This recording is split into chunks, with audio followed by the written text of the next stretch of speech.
এই ভিসা মাঠে আমরা কেউ কঠিনভাবে চার্জ করব না, কারণ আমরা এখানে সবাই একই গ্রামের। আমরা যেহেতু বিবাহিত অবিবাহিত, আমরা কারো ভাই, কেউ বন্ধু, কেউ ভাগ্নে, কেউ ভাতিজা, যাক আমরা এমন কোনো চার্জ করব না যে আমাদের শারীরিক সমস্যা হতে পারে, সেই দিকে আমরা খুব খেয়াল রাখবো। আর দ্বিতীয়ত আরেকটি কথা বলতে চাই, সেটা হলো রেফারির সিদ্ধান্ত এখানে চূড়ান্ত কোনো সিদ্ধান্ত হবে। কেউ গোল 5টা খাতে পারি, 10টা খাতে পারি, কেউ কোনো কথা বলবো না। রেফারির সিদ্ধান্ত চূড়ান্ত সিদ্ধান্ত, সে যেটা বলে ওইটাই, আমরা কেউ প্রতিবাদ করব না। যেহেতু আমাদের এটা প্রীতি ম্যাচ, কেউ প্রতিবাদ করব না। রেফারির সিদ্ধান্ত চূড়ান্ত সিদ্ধান্ত, এই বলে আমি সংক্ষিপ্ত বক্তব্য এখানে শেষ করলাম। বিসমিল্লাহির রহমানির রহিম। আজকের এই প্রীতি ম্যাচ আয়োজনে নিজনান্দ আলী শেখপাড়া অগ্রগামী স্পোর্টিং ক্লাবের আজকের এই যে আয়োজন, অত্যন্ত সুন্দর একটা ফুটবল ম্যাচের আয়োজন করা হয়েছে। নাম দেওয়া হয়েছে বিবাহিত বনাম অবিবাহিত যে প্রীতি ফুটবল ম্যাচ। এখানে উপস্থিত আছেন আমাদের এলাকার সুযোগ্য আমাদের মুরব্বী, আমাদের অভিভাবক জনাব আব্দুল মান্নান মন্টু কাকা আমাদের মাঝে উপস্থিত আছেন।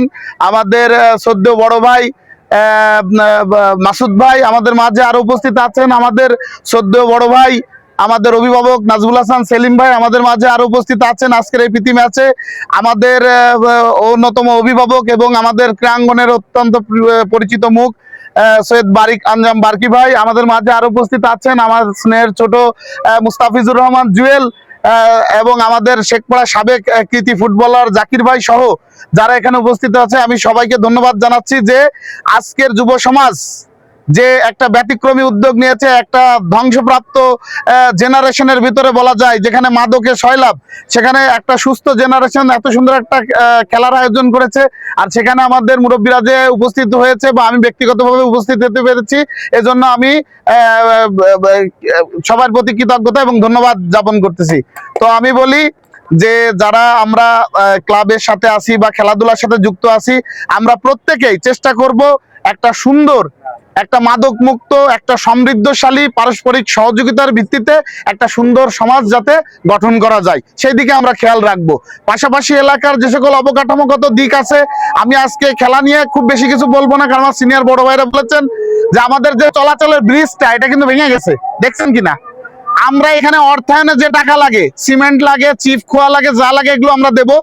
আজকে শুক্রবার আমরা ফুটবল খেলা খেললাম, আগামী বৃহস্পতিবার রাত 11টা কি 12টায় দুটো সার্চ লাইট ওখানে জ্বালিয়ে আমরা চেষ্টা করব, আমি প্রস্তাব রাখছি, আমি চূড়ান্ত কোনো ঘোষণা দিচ্ছি না, আপনাদের সকলের সহযোগিতা এটা চূড়ান্ত পাবে। আমি আমার ব্যক্তিগত তরফ থেকে অর্থনৈতিক যে ঘোষণা আছে সেটা দিচ্ছি আমার সামর্থ্য অনুযায়ী। পাশাপাশি সকলের সহযোগিতা পেলে আমরা শুধু ক্রীড়াঙ্গন না, আমরা প্রমাণ করে দেবো আমরা যুব সমাজ, নিজনান্দ আলীর যুব সমাজ কতটা সমৃদ্ধ। আমরা আমাদের ব্রিজটাকেও যে স্তরটা উঠে গেছে, মানুষের চলাচলের খুব সমস্যা হচ্ছে, এটা আমরা ঠিক করে দেবো। কি পারবো তো ইনশাল্লাহ? সবাই স্বেচ্ছায় শ্রম দিতে রাজি আছি তো ইনশাল্লাহ? ইনশাল্লাহ। তো আশা করি খেলাটা খুব সুন্দরভাবে হবে, প্রতিদ্বন্দ্বিতামূলক হবে, কিন্তু কোনো আহতর ঘটনা, গত কিছুদিন আগে আমার বন্ধু রাসু, সে দীর্ঘদিন পর মাঠে নেমে সে কিন্তু ইনজুর্ড হয়েছে, হাত ভেঙে গেছে কলার বোনের এখান থেকে। সবাই একটু সাবধান থাকবো, মাটি পিচ্ছিল, কোনো অনাকাঙ্ক্ষিত ঘটনা যেন না ঘটে। সদ্য বড় ভাই যেটা বলছেন, প্রতিদ্বন্দ্বিতা থাকবে, কিন্তু এখানে রেফারি খুব স্ট্যান্ডার্ড, একদম আমাদের জেলা লেভেলের স্ট্যান্ডার্ড। আমার বড় ভাই, আমি তাকে খুব দীর্ঘদিন ধরে চিনি, আশা করি উনি দক্ষতার সাথে ম্যাচ পরিচালনা করবে। সবাইকে ধন্যবাদ জানাচ্ছি, একটা সুন্দর ম্যাচ উপহার হবে ইনশাল্লাহ। সবাইকে ধন্যবাদ। আসলে নোমানী ময়দান খেলার আগে বক্তব্য, নিজনান্দ আলী একটা বৃহত্তর গ্রাম, এখানে একজন কিংবদন্তি খেলোয়াড় ছিলেন, তার সন্তান এখানে উপস্থিত রয়েছে। আমার মনে হয় এত বড় একটা গ্রামে আমরা আর্জেন্টিনা, ব্রাজিল বা অন্য দলকে নিয়ে যেভাবে উন্মাদনা সৃষ্টি করি, এবং আমি মনে করি একেবারে একটা দারুণ একটা হার্ট অফ দা মাগুরার একটা গ্রাম। এই গ্রামের পূর্বেও খেলোয়াড় ছিল এবং ভবিষ্যতেও খেলোয়াড় হবে। এখন তাহলে সমস্যাটা কোথায়?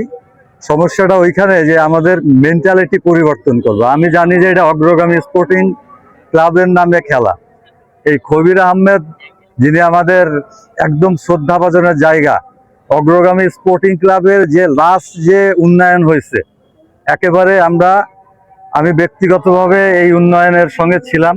এটা বলার এই কারণ হলো যে তার তার যদি ঠিকানা যদি হারায় যায়, তাহলে পরে আমরা যদি এই যে মাদক বললো বা মোবাইল বললো, এগুলো আরো বৃদ্ধি পাবে। কিন্তু আমি কি করব, আমার কাজটা কি, সেটা যদি নির্ধারণ না করতে পারি, আমি জানি যে পারবে এই গ্রাম। ঠিক আছে, প্রীতি ম্যাচ আজকে অনেক দিন পরে আয়োজন হয়েছে, আমি ধন্যবাদ জানাই। আমরা আর বাইরের কিছু নিয়ে আমরা উন্মাদনা করতে চাই না, আমাদের নিজের একটা ব্র্যান্ড হওয়া উচিত এবং এই গ্রাম পারবে। আশা করি এই খেলার মাধ্যমে সেটা আবার শুরু হবে। ধন্যবাদ সবাইকে। নিজনান্দ আলী শেখপাড়া অগ্রগামী স্পোর্টিং ক্লাব কর্তৃক আয়োজিত আজকের এই প্রীতি ফুটবল ম্যাচের বিবাহিত এবং অবিবাহিত যে খেলা, বিগত 2-2.5 বছর পরে এই মনে হয় আমাদের এই শেখপাড়ার ছেলেপেলেরা আজকে এখানে খেলতেছে। তবে আজকে খুব ভালো লাগতেছে, আনন্দ লাগতেছে যে আবার আমরা এই 2 বছর পরে আমরা আবার আশা করি এখন থেকে কন্টিনিউ আমরা এই খেলাধুলার ভিতরে থাকব। আমরা আমাদের মহল্লার যে যুব সমাজকে উজ্জীবিত করার জন্যই আমাদের এই অগ্রগামী ক্লাব এতদিন যেটা নিষ্ক্রিয় হয়েছিল সেটাকে সক্রিয় করার জন্য ব্যক্তিগতভাবে আমি বিশেষভাবে উদ্যোগ নিয়েছিলাম এবং সেখানে মোর্শেদদের মাধ্যমে একটা কমিটি করে দিয়ে সেখানে সদস্য ফরম এবং রসিদ বই ছাপানোর কথা বলা হয়েছে এবং 1.5 মাস সময় নিয়েছে। 1.5 মাসের ভিতরে এখানে সদস্য ফরম বিক্রি করে ওই সব সদস্যর মাধ্যমে ক্লাবে নতুন করে কমিটি হবে এবং তারপরের থেকে ক্লাবে আমরা যে উদ্যোগ নিয়েছি যে এই ক্লাবের মাধ্যমে আমাদের ছেলেপেলেকে এই খেলাধুলোর ভিতরে তারা মনোনিবেশ করতে পারে, সেই ব্যাপারে আমরা পৃষ্ঠপোষকতা করব এবং তাদের সাহায্য সহযোগিতা করব। আমি মনে করি যে এই খেলাধুলার মাধ্যমে মানুষের মন এবং মননের বিকাশ ঘটে এবং শরীর গঠনে সহায়ক ভূমিকা পালন করে। তো যাই হোক, অনেকদিন পরে আজকের এই খেলা যারা আয়োজক তাদেরকে আমি ব্যক্তিগতভাবে আমার পক্ষ থেকে ধন্যবাদ জ্ঞাপন করে আমি তোমাদের উদ্দেশ্যে আমার কথা হলো এটাই যে খেলোয়াড় সুলভ মনোভাব নিয়ে খেলবে, যুদ্ধেন্দাহী মনোভাব নিয়ে খেলা করবে না। খেলার একটা সৌন্দর্য আছে, সেগুলো আমরা দেখে যাতে আমরা তৃপ্তি পাই, সেই অনুরোধ তোমাদেরকে রেখেই আমি আমার বক্তব্য শেষ করলাম। আল্লাহ হাফেজ।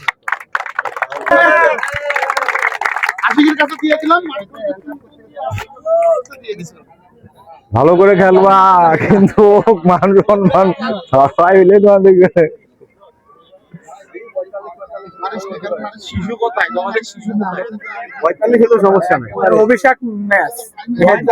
এরপরে তো খেলা হতেই থাকবে।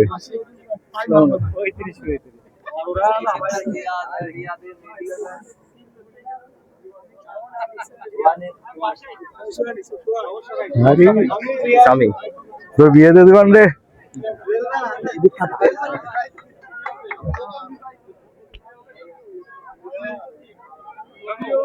যদিও আমি ব্যক্তিগতভাবে বিশ্বাস করি যে বিবাহিতরা জিতবে, তারপরে খেলাটা যেন উপভোগ করতে পারি, সবাই যেন সুন্দরভাবে খেলে খেলাটা যেন উপভোগ করতে পারে, এটাই। এটা আমরা দ্রুত চলে যাই, খেলাটা শুরু হোক। ভাই দ্রুত শুরু করে দেন, আমরা